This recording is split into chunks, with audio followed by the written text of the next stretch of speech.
On poursuit avec la technique d'échantillonnage par grappe. Celle-ci, elle ressemble un peu à l'échantillonnage stratifié, mais il y a une grosse différence qui distingue les deux. Donc, on va voir ça ensemble. Dans ce cas-ci, on va encore diviser notre base de sondage, mais plutôt que de diviser en strates, on va y aller en grappes. La différence entre une strate et une grappe, c'est ce qui se trouve à l'intérieur. Donc, la strate, c'est un groupe qui est homogène, c'est ce qu'on a dit dans la dernière technique d'échantillonnage, alors que la grappe, c'est un groupe qui est hétérogène. Dans la dernière section, on disait qu'on stratifiait par rapport à un critère. Ben, dans ce cas-ci, on grappifie, si on peut dire ça comme ça, selon aucun critère. Donc, on cherche à avoir des gens qui représentent toute la population complète à l'intérieur d'une grappe. Et ces grappes-là, ben, on va les sélectionner au hasard par la suite pour aller chercher tout le monde qui s'y trouve de façon à construire un échantillon. Donc, la grosse différence qu'il y a entre la grappe et la strate, c'est que la grappe, elle ne représente aucun critère, elle représente tous les critères en même temps. C'est un groupe qui est hétérogène. Grosse différence, dans l'autre cas, c'était homogène, là, ici, c'est hétérogène. Ensuite de ça, l'autre grosse différence, c'est que lorsqu'on était dans les strates, on allait chercher certaines personnes de chacune des strates, alors que lorsqu'on est dans les grappes, on va chercher tout le monde de certaines grappes. Grosse différence ici qui change le résultat qu'on va obtenir.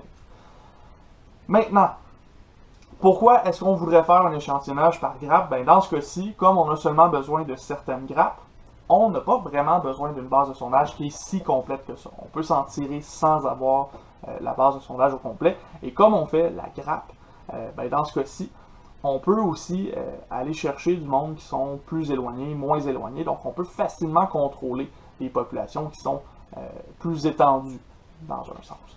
Par contre, de l'autre côté, comme on construit des grappes en assumant que ce sera hétérogène, ça se pourrait que la représentativité soit un peu moins bonne. Un peu moins bonne parce que lorsqu'on parle de la construction de nos grappes, ben ça se peut que dans nos grappes, malheureusement, sans s'en rendre compte, on ait un biais statistique qui s'ajoute parce que nos grappes se ressemblent toutes finalement selon une certaine caractéristique. Donc c'est très important de s'assurer que nos grappes sont très hétérogènes, sinon on pourrait perdre de la représentativité.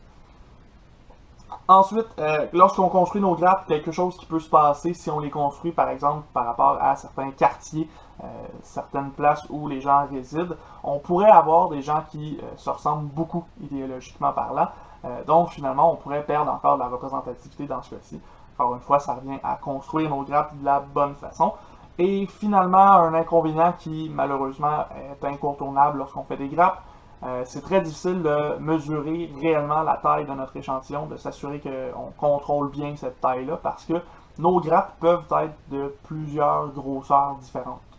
On essaie le plus possible de s'assurer que les grappes soient de la bonne grosseur, mais ça pourrait arriver que les grappes ne soient pas de la bonne grosseur, et de la même grosseur plutôt. Donc dans ce cas-ci, on pourrait avoir un échantillon qui est plus grand que prévu ou moins grand que prévu. C'est quelque chose qui se peut, donc la taille de l'échantillon, plus difficile à vérifier dans ce cas-ci. Maintenant, dans vos notes, vous avez un exemple qui vous donne une meilleure idée de ce que c'est une grappe. On vous parle d'une étudiante qui fait une recherche et qui va interroger certains groupes dans une école. Donc allez voir ça si vous voulez une meilleure idée de ce que c'est l'hétérogénéité d'une grappe. Ça va vous aider un petit peu. Nous, ce qu'on va faire, comme dans la technique précédente, c'est regarder la procédure, on fait un exemple, puis ensuite de ça, on passera à la prochaine étape. Donc, procédure, ici, on a seulement 4 étapes, un petit peu plus rapide, un petit peu plus simple comme méthode. Dans ce cas-ci, la première étape, assez simple, on veut s'assurer qu'il n'y ait pas d'ordre précis dans notre base de sondage. On veut s'assurer que les individus qu'on veut sonder ne sont pas ordonnés d'une façon ou une autre. Dans ce cas-ci, si on a un ordre précis, ça veut dire que nos grappes pourraient ne pas se former de la bonne façon. Donc, on évite d'avoir un ordre précis lorsqu'on fait cette étape-ci. Ensuite de ça, étape 2, on veut construire nos grappes. Dans ce cas-ci, on essaie le plus possible d'avoir des tailles similaires, idéalement des tailles identiques, mais c'est plus difficile souvent d'obtenir ça. Donc, on garde en tête qu'on veut des grappes qui sont similaires en termes de taille.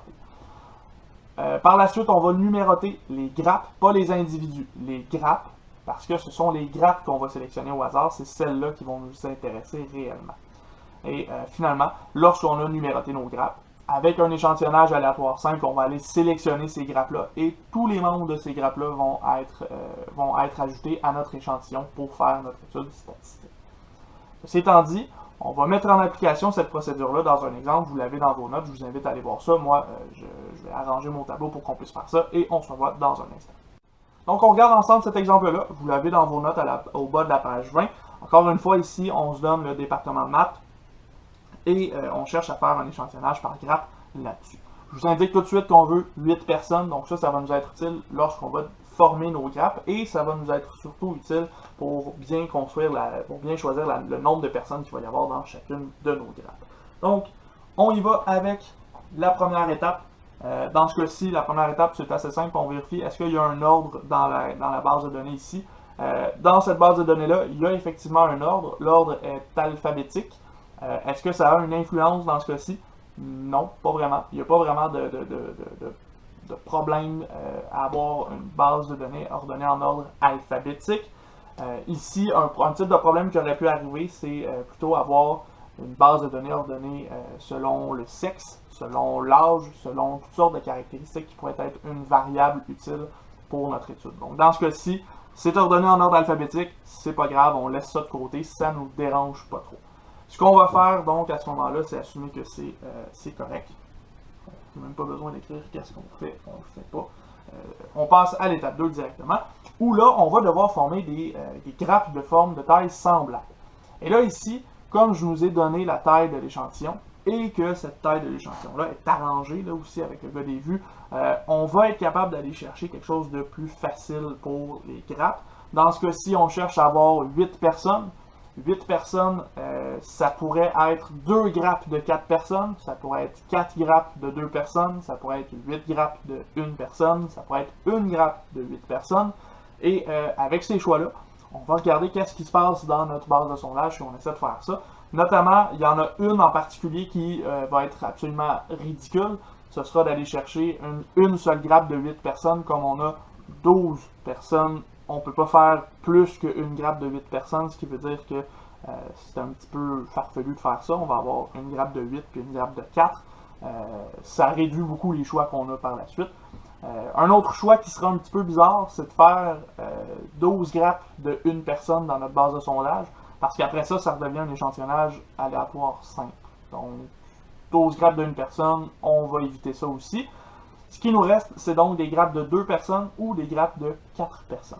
Si on fait des grappes de 4 personnes, ben, c'est assez simple, on peut choisir une ligne au complet. Ce serait une grappe de 4 personnes.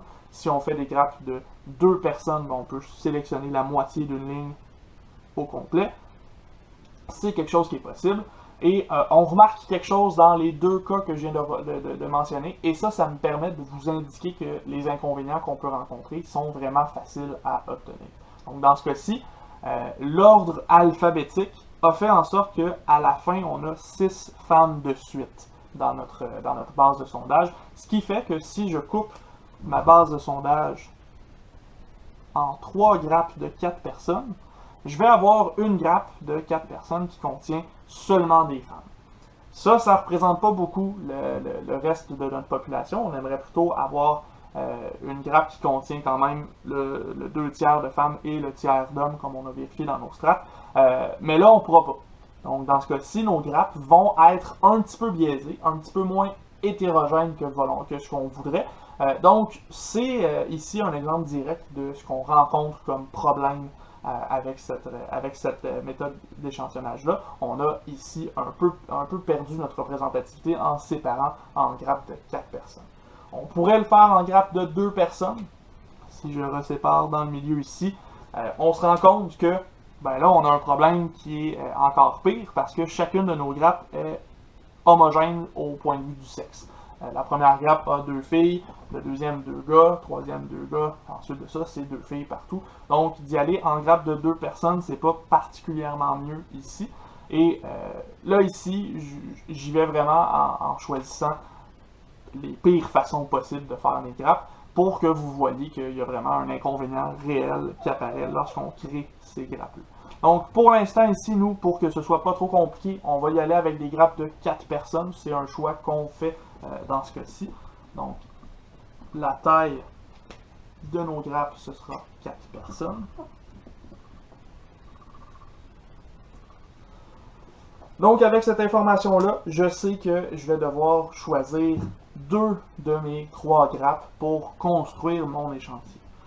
Avant de faire ça, je vais passer à la 3e étape où je dois numéroter. Dans ce cas-ci, ce sera assez simple. Je vais y aller avec 1, 2 et 3 dans l'ordre que ces grappes-là apparaissent. Et à ce moment-ci, ben là, on peut déjà tout de suite aller choisir, aller passer à l'étape numéro 4. Cette étape-là, ce sera d'aller sélectionner aléatoirement 2 de nos 3 grappes. Pourquoi 2? Parce qu'on cherche à avoir 8 personnes et que chacune de nos grappes contient 4 personnes. Donc, le choix ici, ben on pourrait y aller aléatoirement en disant 1 et 3. Donc, l'échantillon résultant, ce serait tout le monde dans l'échantillon, dans la grappe numéro 1. Donc ici, j'aurais André A, Cindy, Dave et Félix. Puis j'ai tout le monde aussi dans la grappe numéro 3. Donc, Julie, Marie-Ève, Martine et Stéphanie. Et là, à ce moment-là, j'ai 1, 2, 3, 4, 5, 6, 7 et 8 personnes. J'ai effectivement complété l'échantillon que je voulais à partir de ces grappes-là. Par contre, on remarque quelque chose de spécial. Il y a ici 2 gars parmi 8 dans notre échantillon. Donc, on a 25% de l'échantillon qui est représenté par des hommes, alors que dans la population, on avait 4 gars parmi 12, donc 33% plus de la population qui est masculine. On voit ici que notre échantillon n'est pas parfaitement représentatif. C'est une des conséquences de la construction de nos grappes, c'est ce qu'on mentionnait dans nos inconvénients lorsqu'on a parlé de cette méthode d'échantillonnage. Donc, il ne nous reste plus qu'une méthode à voir ensemble, la méthode volontaire. C'est la méthode qui est non aléatoire dans ce type d'échantillonnage-là, mais c'est une méthode non aléatoire qui est très importante.